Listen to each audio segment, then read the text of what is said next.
నమస్తే. ప్రైమ్9 స్పెషల్ ఇంటర్వ్యూకి స్వాగతం. నేను సునీల్. ఈరోజు మనం పెద్దాపురం నియోజకవర్గంకి వచ్చేసాం. పెద్దాపురం నియోజకవర్గం అంటేనే ఇక్కడ ఒక బ్రాండ్ నేమ్ వినపడుతూ ఉంటుంది. అదెవరో కాదు, హోమ్ మినిస్టర్గా ఇక్కడ తనదైన ముద్ర వేసినటువంటి నిమ్మకాయల చినరాజప్ప గారు. ఆయన దగ్గర ఉన్నాం. ఆయన అడిగి మరిన్ని విషయాలు తెలుసుకుందాం. ప్రచారం ఎలా జరుగుతోంది, ప్రజలేమంటున్నారు అనేది. నమస్తే. నమస్కారం. హోమ్ మినిస్టర్గా పనిచేయడం అంటే మామూలు విషయం కాదు. ఉప ముఖ్యమంత్రిగా, హోమ్ మినిస్టర్గా మీ బాధ్యతలు నిర్వర్తించినటువంటి పరిస్థితి ఉంది. ఓవరాల్గా ఈ జిల్లాలో ఒక ముద్ర వేశారు 2014 నుంచి 19 వరకు. ఎలా అనిపిస్తుంది? అంటే చంద్రబాబు నాయుడు గారు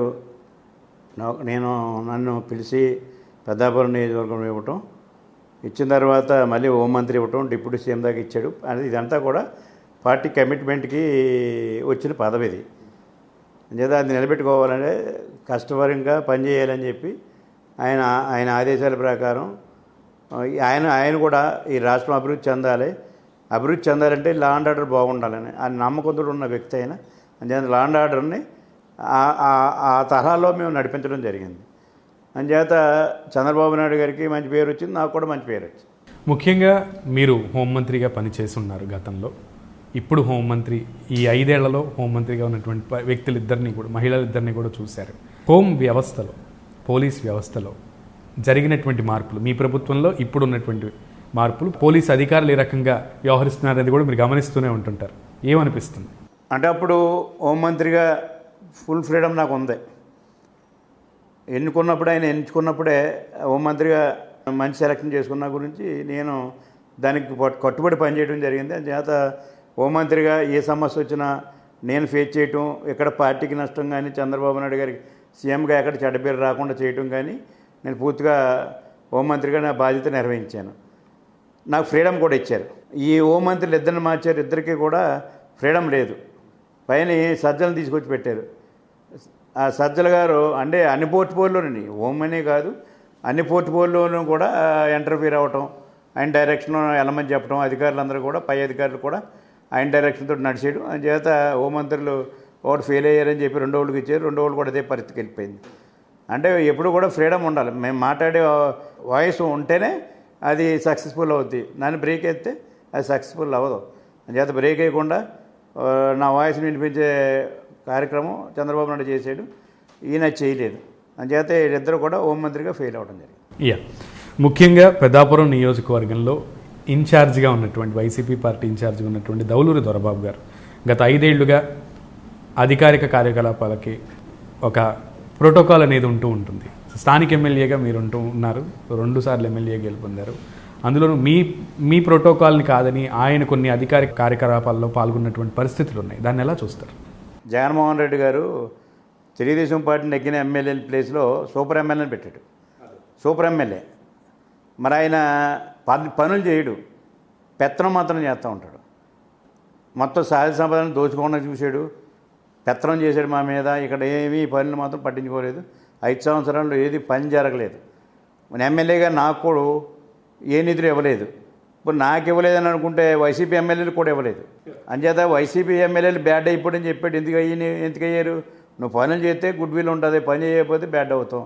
అంచేత మన జిల్లాలో 3 ఎమ్మెల్యేలు మార్చినప్పుడు వాళ్ళందరూ కూడా పనిచేశారు. నేను నిధులు ఇవ్వకపోవడం, పని చేయకపోవడం బాధ తీసావు. నా వరకు నేను ప్రతిపక్షంలో ఉన్నాను కనుక నేను పోరాటం చేశాను.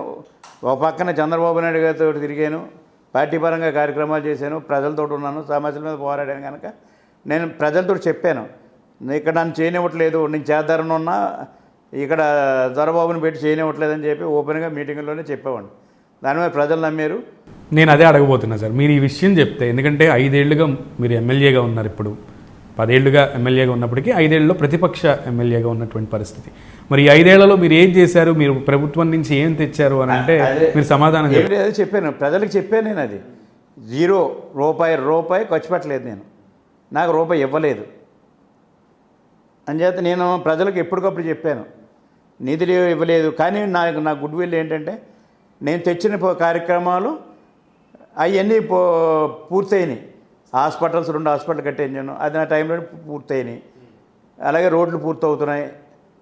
మిగిలిపోయిన పనులన్నీ కూడా నిధులు ఉండటం వల్ల నేను డిజాస్టర్ మేనేజ్మెంట్లో తెచ్చాను కదా, నిధులు గవర్నమెంట్ నిధులు కాదు, సెంట్రల్ గవర్నమెంట్ నిధులు అంటే కంటిన్యూ అయినాయి. ఆ పనులు పూర్తి చేశాను. అది కొంత గుడ్ విల్ ఉంది. తర్వాత నేను ఆ ప్రజలతోటి ఓపెన్గా చెప్పాను, నేను అలాగే నన్ను చేయనివ్వట్లేదు నన్ను అని చెప్పాను. వాళ్ళందరికీ కూడా మళ్ళీ నాకు ఒకసారి అవకాశం ఇవ్వండి, నాకు అవకాశం ఇస్తే గత 5 సంవత్సరాల్లో ఎలా పనిచేసానో, నేను 14-19 ఎలా పనిచేసానో మళ్ళీ ఒకసారి పనిచేస్తాను అని చెప్పి ఓపెన్గానే చెప్పాను అన్న. చెప్పిన గురించి వాళ్ళందరూ కన్విన్స్ అయ్యారు. ఇప్పుడంతా కూడా ప్రతి ఒక్కరు కూడా మీరే రావాలి, పని చేయాలన్న ఫీలింగ్లో నియోజకవర్గం అంతా ఉంది. ఇప్పుడు మీరు అధికార పార్టీలో ఉన్నప్పుడు, ఐ మీన్ టీడీపీ పార్టీలో టీడీపీ అధికారం వచ్చిన తర్వాత మీరు ఎమ్మెల్యేగా ఉన్నారు, నిధులు తీసుకొచ్చారు, అభివృద్ధి చేశారు, మీ సమయంలో పూర్తి చేశారు. ఇప్పుడు ఒక ఎమ్మెల్యేగా ఉన్నారు, ప్రతిపక్ష ఎమ్మెల్యేగా ఉన్నారు. ముఖ్యమంత్రి గారి దగ్గరికి వెళ్ళి మీ అభ్యర్థనలను ఇస్తుంటే, జిల్లా ఇన్ఛార్జీలు ఉన్నటువంటి పరిస్థితి, వాళ్ళకి మీ అభ్యర్థనలు ఇచ్చే ప్రయత్నం చేశారా? అంటే మేము అసెంబ్లీలో కూడా అడిగాం, మాకు కనీసం 2 కోట్లు ఇవ్వండి నియోజకవర్గాన్ని. ఆంధ్ర నియోజకవర్గాన్ని నిశ్చేతనని చెప్పి తీర్మానం చేశాడు. 2 కోట్లు శాంక్షన్ చేశాడు. వాళ్ళ ఎమ్మెల్యేకి ఇచ్చి మా వీళ్ళకి ఇవ్వలేదు. 23 మందికి ఇవ్వలేదు. ఇవ్వకపోతే మేము చాలాసార్లు సీఈఓ ఆఫీస్కి వెళ్ళాం. ఏమంటే వచ్చింది కానీ నిధులు కేటాయించకపోతే మీరు చేసా మీకు వర్కులు బిల్లులు రావు అని చెప్పి ఓపెన్గా చెప్పారు. అడిగి వదిలేసాను. వదిలేసి ఇది అదే మోసం అంతా అనేది చెప్పేతోటి చేసేతోటి అని చెప్పి మేము దాని మీద విరమించుకోవడం. వరుసగా 3వసారి హ్యాట్రిక్ కొట్టబోతున్నారా? తప్పనిసరిగా అవుతుంది. ఎందుకంటే ఈ గవర్నమెంట్లో పనులు జరగలేదు, ఏమి పని జరగలేదు.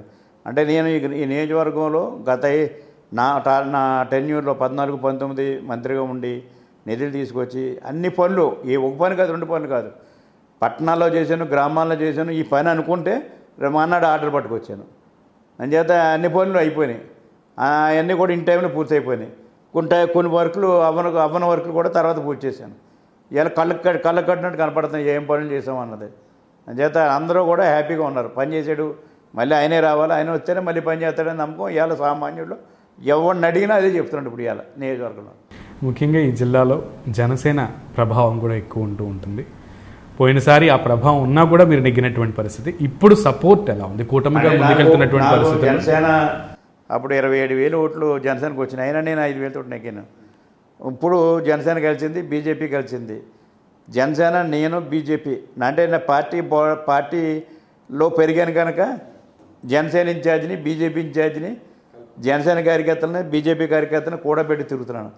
ఇవాళకి 25 రోజులు 45 రోజులు ప్రచారం చేశాను. వెళ్ళి కూటమి వచ్చిన తర్వాత అనౌన్స్ చేయడం తర్వాత 20-25 రోజులు జనసేన, బీజేపీ నాయకులు మేము అందరం కలిపి తిరుగుతున్నాం. ఇవాళ అందరూ కూడా ఓపెన్గా మాట్లాడుతున్నారు, ఓపెన్గా చెప్తే నేను ఓపెన్గానే మాట్లాడుతున్నాను. వాళ్ళు చెప్పింది ఏంటంటే, మాకు ఈ గవర్నమెంట్ వచ్చిన తర్వాత డెవలప్మెంట్లో మేము కూడా ఇన్వాల్వ్ అవుతాం, మాకు సహకరించమని అడిగారు. అందుకంటే అడగలేదు. తప్పనిగా చేస్తానని చెప్పాను. మా కార్యకర్తలని కన్విన్స్ చేస్తాను. మనం డెవలప్మెంట్ కోసం, గ్రామ అభివృద్ధి కోసం, ప్రాంతం అభివృద్ధి కోసం వాళ్ళు చెప్పింది కూడా చేయవలసిన బాధ్యత చేస్తానని చెప్పారు. స్థానిక ఎమ్మెల్యేగా మీ దగ్గరికి అనేక మంది అనేక రకాలైన సమస్యలతో వస్తూ ఉంటారు. వాళ్ళకి ప్రధానంగా మీరు జవాబుదారీగా ఉంటారు అండ్ మీరు పనులు కూడా చేసి పెట్టాల్సిన పరిస్థితి. కానీ అధికారం మీ చేతుల్లో లేదని అంటున్నారు. మరి ఆ ప్రజలందరికీ ఏం చెప్పారు? వాళ్ళు ఆ సమస్యల్ని ఎట్లా తీరేటట్టు? అంటే నాకు ఇప్పుడు నేను హోంమంత్రిగా చేశాను, డిప్యూటీ సీఎం చేశాను. ఇంకా ఫైనాన్షియల్ నాకు పనులు అవ్వలేదు, కానీ ఫైనాన్షియల్ కానీ అన్నీ కూడా నాకు పనులు అయినాయి. ఎందుకంటే అధికారులు నా మాట ఫోన్ చేస్తే రెస్పెక్ట్ ఇచ్చారు, పని చేశారు. అంటే అధికారులతో నాకు ప్రాబ్లం లేదు. అందుచేత ఆ పనులు అన్నీ అయినాయి. హాస్పిటల్స్ అని ఇంకేదైనా సరే ఫైనాన్షియల్ ఇన్వాల్వ్మెంట్ లేదు. నేను ఎక్కువగా ప్రైవేట్ హాస్పిటల్ కూడా పేషెంట్లు వచ్చినప్పుడు అంతా కూడా నేను అన్ని హాస్పిటల్కి నేను మాట్లాడి పని చేస్తాను. కోవిడ్ వచ్చినప్పుడు కూడా నేను ఫుల్ టైం పని చేశాను. కోవిడ్లో ఉండి ఇంట్లో ఉండి పేషెంట్ అందరూ కూడా హాస్పిటల్లో జాయిన్ చేసి వాళ్ళకి కావాల్సిన ఒక 6 నెలలు 3 నెలలు కూడా ఫుడ్ పెట్టించి అందరికీ ఎవరికి ఇబ్బంది పడకుండా చేశాను. అంచేత ఆ పని చేస్తాడని నమ్మకం వాళ్ళ ప్రజల్లో ఉంది. ఇంకొక ప్రశ్న అండి, సూటి ప్రశ్న. హోంమంత్రిగా చేశారు కాబట్టి ముఖ్యమంత్రి గారు పర్యటిస్తున్న నియోజకవర్గంలో హోంశాఖ తీసుకునేటువంటి చర్యలేంటి? ముందస్తు రక్షణ చర్యలేంటి? భద్రతా చర్యలేంటి? మొన్న ఏం లోపిస్తే జగన్ గారి మీద దాడి జరిగింది, దానికి కారణం ఎవరు? ఒక పర్యటన వచ్చినప్పుడు ఎస్పీకి బాధ్యత అప్పచెప్తాం. ఇంటెలిజెన్స్ కానీ అనేక వింగులు ఉన్నాయి జిల్లాలోని. ఆ వింగులన్నీ కూడా సీఎం ఎక్కడికి వెళ్తున్నారో అక్కడికి వెళ్ళేటప్పుడు ముందు అడ్వాన్స్గా వెళ్ళి ప్లాన్ చేసుకుని ఎక్కడి నుంచి ఏ ప్రాబ్లం అవుతుందని చూసుకోవటం, ఎవరు ఏదైనా శక్తులు ఉన్నాయేమో చూసుకోవటం, తనిఖీ చేయటం, ఇవన్నీ కూడా జరుగుతూ ఉంటాయి. ఈ గవర్నమెంట్ వచ్చిన తర్వాత చంద్రబాబు నాయుడు గారు రాజధానికి వెళ్తుంటే వాళ్ళు రాళ్ళు ఎత్తే డీజీపీ ఏం చెప్పాడు? డీజీపీ మాట్లాడొచ్చేది అది వ్యతిరేకత ఉన్నది కనుక రాళ్ళు వేసారని చెప్పి అవునండి చెప్పాడు ఆ రోజుని. మేము కూడా కామెంట్ చేసాం డీజీపీని. ప్రతిపక్ష వాళ్ళు కూడా అదే అన్నారు, డీజీపీ కూడా అదే వాయిస్ ఇచ్చాడు. తర్వాత వచ్చేటప్పటికి నందిగామలో నేను దగ్గర ఉన్నాను, నేను అక్కడ నందిగామలో రాడ్ వేశారు. రాడ్ అయితే సెక్యూరిటీ వాళ్ళు పిఎస్ పడ్డ సెక్యూరిటీ దెబ్బ తగలట. నేను అక్కడ ఉన్నాను, నేమే తీసుకెళ్ళి హాస్పిటల్లో పెట్టింది. అంటే ఈ పట్టించుకోలేదు అక్కడ. ట్రాఫిక్ జామ్ అయిపోవటం. అవునండి. తర్వాత ఎయిర్పోర్ట్లో కూడా మేము విశాఖపట్నం ఎయిర్పోర్టు, తిరుపతి ఎయిర్పోర్టు కూడా ఉన్నాను నేను. దారుణంగా ఆఫ్ చేసి ఇంకా బయటికి కదలనివ్వకపోవటం, తిరగబడి పంపించేయటం. ఇప్పుడు ప్రజల్లోకి వెళ్ళనివ్వకుండా ఆఫ్ చేయని ప్రయత్నం చేశాడు. అలాగే ఇంకోసారి చంద్రబాబు నాయుడు బయటకు వస్తుంటే వాళ్ళ ఇంట్లో చాలా తోడులు కట్టి తాళం వేశారు. మేము కూడా లోన్ ఉన్నాను అప్పుడు, మేము కూడా ఫైట్ చేసాం. అంటే ఎక్కడికి వెళ్ళకూడదని చెప్పి. అంటే బిగినింగ్లో వాళ్ళు ఎన్ని ప్రయత్నాలు చేసినా ఆగలేదు. ప్రజల్లో మార్పు వచ్చింది కనుక రమ్మన్నారు. మేము తిరిగాం, రాష్ట్రం అంతా తిరిగాడు, ఆయన కూడా తిరిగాడు, ఆయనతో మేము సీనియర్ లీడర్స్ కూడా తిరిగాం. ఇవాళ బ్రహ్మాండంగా రెస్పాన్స్ వచ్చింది. దానిక లోకేష్ గారు కూడా వచ్చారు. లోకేష్ కూడా పాదయాత్ర అనేక అడ్డంకులు పెట్టారు, అవన్నీ కూడా అధిగమించాడు, ధైర్యంగా వెళ్ళాడు, కేసులు పెట్టాడు, వెళ్ళాడు. నాకు ఇవాళ హోంమంత్రిగా చేశాను. నాకు ఇవాళ నేను 7 కేసులు ఉన్నాయని చెప్పి నా ఎలక్షన్ దాంట్లో 7 కేసులు ఉన్నాయని లెక్కేసుకున్నాను. నేను ఎస్పీలందరికీ రాశాను, నాకు ఎక్కడ కేసులు ఉన్నాయో చెప్పండి అని చెప్తే 20 కేసులు వచ్చినాయి. నేను మామూలుగా అయితే 7 కేసులు చూపెట్టేవాడిని, 20 కేసులు వచ్చినాయి. అంటే నేను ఎక్కడికి వెళ్ళినా, చంద్రబాబు నాయుడు గారితో వెళ్ళినా, లోకేష్ గారితో వెళ్ళినా ఒక కేసు నా మీద కూడా పాడేశారు. 20 కేసులు పెరిగి ఉన్నాయి ఇప్పుడు. 20 కేసులు నేను రికార్డు తీసుకున్నాను. 20 కేసులు వేల అప్డేట్లు చూపెట్టవలసి వస్తుంది. అయితే కరెంటు పోవడానికి, జగన్మోహన్ రెడ్డి గారు పర్యటిస్తున్న ప్రాంతంలో కరెంటు పోవడానికి కారణం ఏంటి, ఆంతర్యం ఏంటి? జగన్మోహన్ రెడ్డి చంద్రబాబు నాయుడు మీటింగ్లు అన్నింటిలో కూడా కరెంట్, అది యూజువల్ సార్. అంటే ప్రతిపక్ష నాయకులు వెళ్ళేటువంటి ప్రాంతాల్లో కరెంట్లు కోతలు అనేవి దశాబ్దాలుగా చూస్తున్నాం. కానీ అధికార పార్టీ కార్యక్రమానికి కరెంటు పోవడం, పిఎం వచ్చినప్పుడు కూడా, అవును, పిఎం వచ్చినప్పుడు ఎంత ఎలర్ట్గా ఉండాలి. పిఎం వచ్చినప్పుడు కరెంటు పోయిందంటే, తర్వాత సీఎం ప్రోగ్రాం అంటే కరెంటు షార్టేజ్ వచ్చింది, సరిగ్గా ఆర్గనైజ్ చేయలేదు. చంద్రబాబు నాయుడు గారు అయితే మార్నింగ్ 6 o'clock రాష్ట్ర వ్యాప్తంగా కరెంటు పరిస్థితి మానిటరింగ్ చేసేవాడు. ఈయన ఎలక్ట్రికల్ గురించి పట్టించుకోకపోతే అది డౌన్ అయిపోయింది. రేట్లు పెంచాడు, అన్నీ పెంచాడు, అయినా ఇంకా నాకు రికవర్ అవ్వలేదు. అదే చంద్రబాబు నాయుడు గారు ఉంటే ఇవాళ మిగిలిన కరెంట్ ఉంటుంది, ఇతర రాష్ట్రాలు కూడా ఇచ్చే పరిస్థితి వచ్చేది. ఇవాళ మన రాష్ట్రంలో వ్యవసాయదారుకి 9 గంటలు ఇవ్వట్లేదు, ఇల్లులకేమో పవర్ కట్ వచ్చేస్తుంది. ఇప్పుడు ఇంకా వర్షాలు పడినా ఏదో కొద్ది కాపాడంగా లేకపోతే చాలా ఇబ్బంది అయిపోయి పరిస్థితి. 3 రాజధానుల విషయంలో టీడీపీ పార్టీ ముందు నుంచి కూడా ఒక స్టాండ్ ఉంది. అసలు 3 రాజధానులు అనే అంశమే 2019 ముందు వైసీపీ పార్టీ తీసుకురానటువంటి పరిస్థితి. ఈ విషయంలో టీడీపీ పార్టీ ఇప్పటికి కూడా అమరావతిని రాజధానిగా ఫిక్స్ అయి ఉన్నటువంటి పరిస్థితి, కానీ అభివృద్ధిని వికేంద్రీకరిస్తామని చెప్తున్నటువంటి పరిస్థితి. అంటే ఈ 3 రాజధానుల అంశాన్ని మీరు ఏ విధంగా చూస్తున్నారు? క్యాబినెట్ మినిస్టర్గా ఉన్నారు కాబట్టి. తొక్లక్ లక్షణాలు ఇళ్ళు ఉన్నాయి కనుక 3 రాజధానులు వచ్చింది. దౌలతాబాద్కు మళ్ళీ మార్చాడు, అక్కడ జనం చచ్చిపోయారు, మళ్ళీ మార్చాడు. అంటే అలా మార్చుకుంటూ వెళ్ళాడు, పూర్తిగా వేలేయాడు. ఈయన కూడా 5 సంవత్సరాల్లో రాజధాని మార్చడానికి ప్రయత్నం చేశాడు, నమ్మించడానికి కూడా ప్రయత్నం చేశాడు, చేయకపోవడం మంచిదే. చేస్తే చాలా ప్రాబ్లమ్స్ వచ్చాను. అంచేత అదైనా మారకపోవడం వలన కొంత నష్టం జరిగినా మారకపోవడం. ఎందుకంటే అక్కడ రాజధాని 8 సంవత్సరాలు కాన్సన్ట్రేట్ చేస్తే ఇప్పటికీ అసెంబ్లీ ఉంది, సెక్రటరియట్ ఉంది, ఆఫీస్ బిల్డింగ్లు అన్నీ కూడా అయిపోయినాయి. అవన్నీ కూడా ఒక్క 6 నెలల్లో కాన్సన్ట్రేట్ చేస్తే 6 నెలలు చంద్రబాబు నాయుడు గారు ఇప్పుడు వస్తాడు. 6 నెలల్లో మేము అందరం కూడా మీ ఎమ్మెల్యే క్వార్టర్స్తో సహా, అఫీషియల్ క్వార్టర్స్తో సహా 6 నెలల్లో మేము ఉంటాం. 6 నెలల్లో మీరు కంప్లీట్ చేస్తామని చెప్తున్నారు అధికారం వస్తే. ఇంకొకటి సార్, అన్ని అప్పులు బాగా పెరిగిపోయినటువంటి పరిస్థితి. అప్పులు దాదాపు 12 లక్షల పైసలకు కోట్ల దాకా కూడా అప్పులు ఉన్నాయి. కానీ సంక్షేమ పథకాలు ఒక ప్రక్కన నవరత్నాలు ఇస్తూ ముందుకెళ్తుంది వైసీపీ ప్రభుత్వం. మీరు అంతకు మించి సూపర్ 6 అంటూ కూడా ప్రజలకు ఒక మేనిఫెస్టోని పెట్టారు. ఉమ్మడిగా కేంద్ర ప్రభుత్వం సహాయ సహకారాలతో ముందుకెళ్తామని చెప్తున్నారు. ఈ అప్పులని ఎలా మేనేజ్ చేస్తుంది టీడీపీ ప్రభుత్వం కూటమిగా? ఇప్పుడు తలకబారం ముంచి అప్పులు చేశాడు. అంటే 12,50,000 కోట్లు అప్పులు చేశాడు. అందులో ప్రజలకు పంపించింది 2.5 లక్షల కోట్లు. 10 లక్షల కోట్లు ఏం చేయడో తెలియదు. సీఎం ఆ తండ్రి సీఎంగా ఉన్నప్పుడే 1 లక్ష కోట్లు సంపాదించాడు. ఈయన సీఎం అయితే 10 లక్షల కోట్లు పక్కన వేసాడు, ఎక్కడ వేసాడో తెలియదు. అంచేత చంద్రబాబు నాయుడు గారికి తెలుసు, చంద్రబాబు నాయుడు ఆర్థికవేత్త కనుక ఆయన సంపద సృష్టించాలి. అన్నది ఒకటి. అలాగే సెంట్రల్ గవర్నమెంట్ సపోర్ట్ ఉండాలి. సపోర్ట్ లేకపోతే ఇబ్బంది అవుతుందని మోడీ గారు పెట్టుకున్నాడు. రేపు రాష్ట్రం నడాలంటే కేంద్రం సపోర్ట్ ఉండాలి. అలాగే సంపద సృష్టించాలంటే కూడా కేంద్రం సహకారం కావాలి. అంచేత సంపద సృష్టించడం ఒక 6 నెలలో సంవత్సరం కొంచెం ఇబ్బంది పడినా దాన్ని అధిగమిస్తాడని చెప్పి. ఎందుకంటే 2014 వచ్చేవాడికి జీరో బడ్జెట్లో మనకి ఇచ్చారు, డబ్బులు ఇచ్చారు. అయినా ఇవాళ రాష్ట్రం 5 సంవత్సరాలు ఎక్కడ డబ్బులు లేవని ఎక్కడ ఇబ్బంది పడలేదు. గ్రామీణ ప్రాంతంలో సిమెంట్ రోడ్లు వేసాడు, డ్రైన్ కట్టాడు, ఏది కడితే అది చేసాడు, ఏది పద్ధతి అని చేసామంటే నా నియోజకవర్గానికి 1000 కోట్లు ఖర్చు పెట్టారంటే దాన్ని బట్టి ఎంత ఫైనాన్షియల్ జాగ్రత్త పడ్డాడో అర్థమవుతుంది. మీరు మినిస్టర్గా పనిచేశారు. మీ ప్రభుత్వం ఉన్నప్పుడు ప్రతి ఒక్కళ్ళు ప్రెస్ మీట్లు పెట్టేవాళ్ళు. మీ మినిస్ట్రీకి సంబంధించి ఎన్ని ఖర్చులు ఉన్నాయి, ఎన్ని వ్యయాలు ఉన్నాయి, ఎంత అభివృద్ధి జరిగింది, ఎంత సంక్షేమం చేసాం, లేదా వాళ్ళకి ఎంత మేలు చేసాం, డిఏలు, ఇలా అన్ని విషయాల్లో సంబంధిత శాఖ మంత్రులు పోలవరం గురించి అప్డేట్గా దేవినేని ఉమామహేశ్వరరావు గారు ఇరిగేషన్ శాఖకి సంబంధించిన మినిస్ట్రీగా ఉన్నప్పుడు ఆయన పోలవరం అప్డేట్స్ ఎప్పటికప్పుడు ఇవ్వడం జరిగింది. ఇది మీ టర్మ్లో జరిగినటువంటి విషయం. కానీ ఇప్పుడు మినిస్టర్స్ ప్రెస్ మీట్లు పెడితే వాళ్ళ శాఖల గురించి చెప్పిన దాఖలాలు మీరు ఏమన్నా చూసారా? అంటే ఈ సకల శాఖ మంత్రిని సజ్జల గారికి ఇచ్చాడు కనుక దాని మీద వీళ్ళందరూ వదిలేయారు. ఇప్పుడు నీకు బాధ్యత చెప్తే నువ్వు చేస్తావు, కానీ ఎవడో నీకు చెప్తుంటే ఇంకేం చేస్తావు? అలాగే మొత్తం చేతులు ఎత్తేయారు మంత్రులందరూ. వాళ్ళ కాన్స్టిట్యున్సీకి పరిమితం అయిపోరు, ఆఫీస్ కూడా వెళ్ళిన సంగతి లేదు.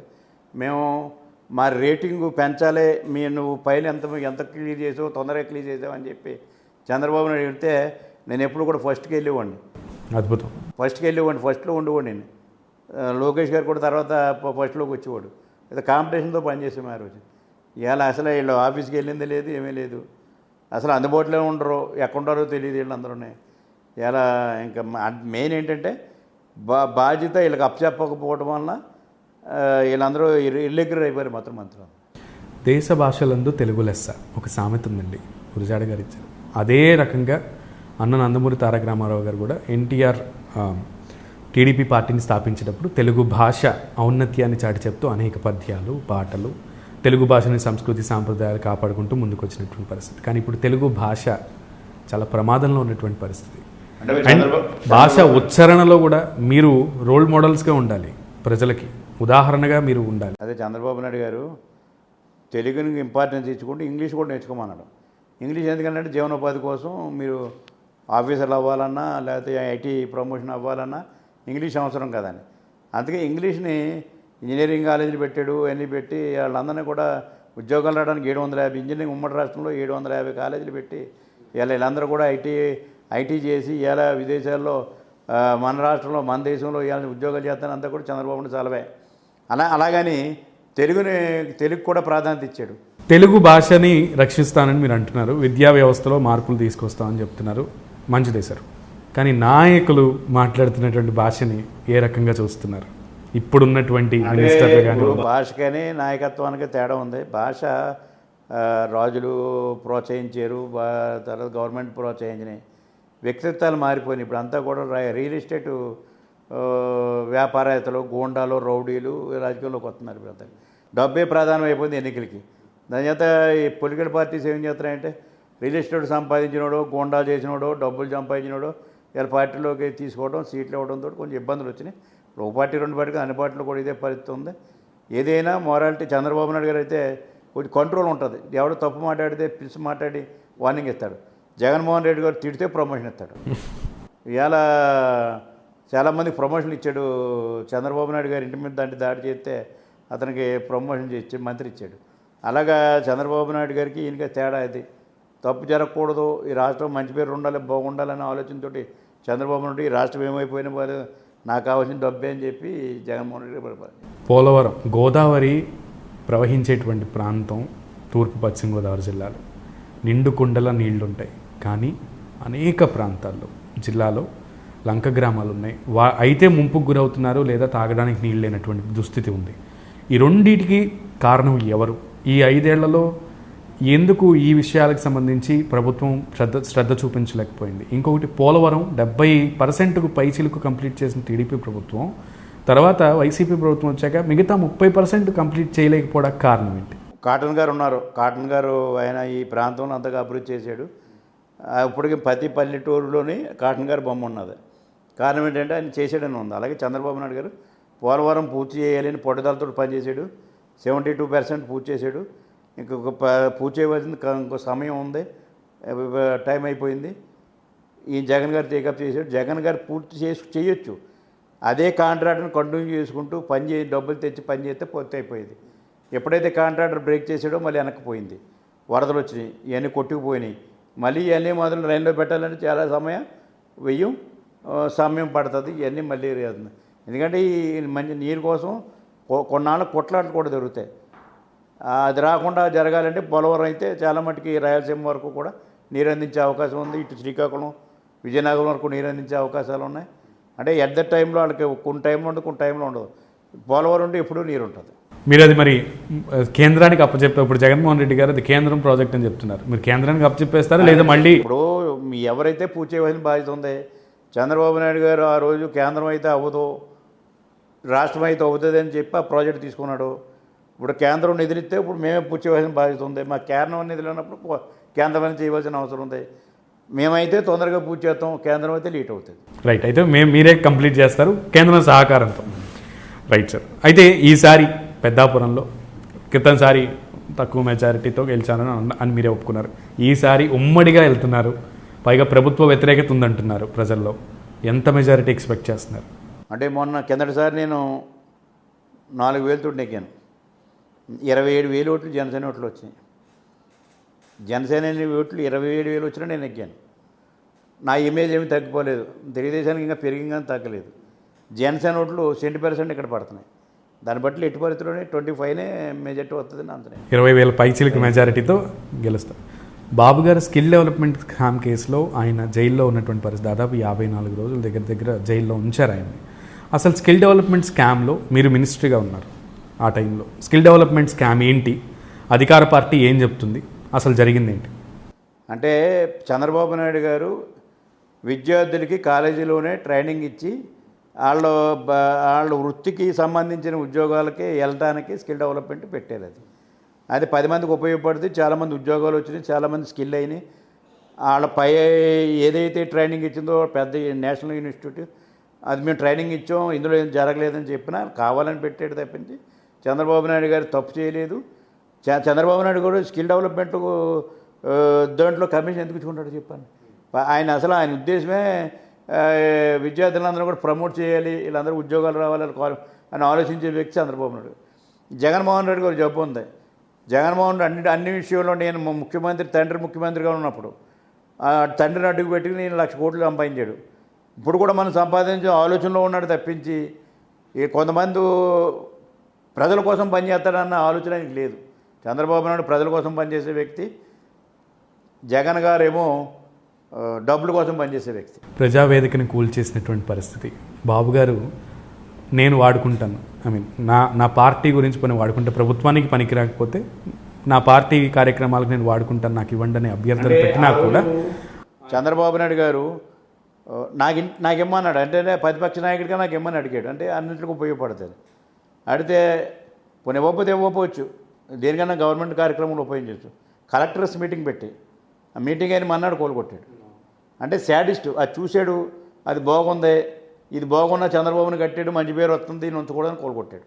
అలాగే టిట్కో హౌసెస్ ఉన్నాయి మొత్తం అంతా రాష్ట్ర వ్యాప్తంగా కేంద్రం ఇచ్చింది, తెచ్చాం, బ్రహ్మాండం కట్టాం. ఇప్పుడు నా దాంట్లో కూడా 5,000 కట్టాను. అవి ఇవ్వలేదు. ఏమంటే ఇలా చంద్రబాబు నాయుడు పేరు వస్తుంది అవి ఇస్తే అని చెప్పి.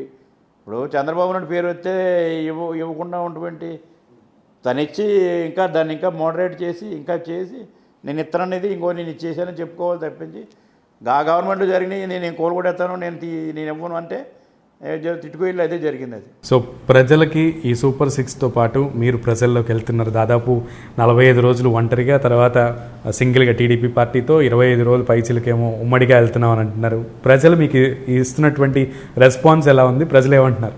ప్రజలు మొదట్లో తిరిగినప్పుడు అంత రెస్పాన్స్ లేదు. రెస్పాన్స్ అంటే చూస్తానంటే చేస్తానని చెప్పేవారు. ఎన్నికలు అనౌన్స్ చేసిన తర్వాత ఈ సూపర్ 6 వచ్చిన తర్వాత అందరూ కూడా మీకే చేస్తామని చెప్తున్నారు. ఒక్కడు కూడా నెగిటివ్ చెప్పట్లేదు. మరి యాతారా ఓటు నాకు అర్థం ఉండడం బట్టి ఎక్కడికి వెళ్ళినా పూలు నెత్తి మీద వేయటం, ఆరతి ఇవ్వటం, దండలు వేయటం, మీకే చేస్తానని చెప్తాం. ఆ పరిస్థితి ఇవాళకి వచ్చింది. అంటే బిగినింగ్లో 5 సంవత్సరాలు స్పాన్ ఉంది.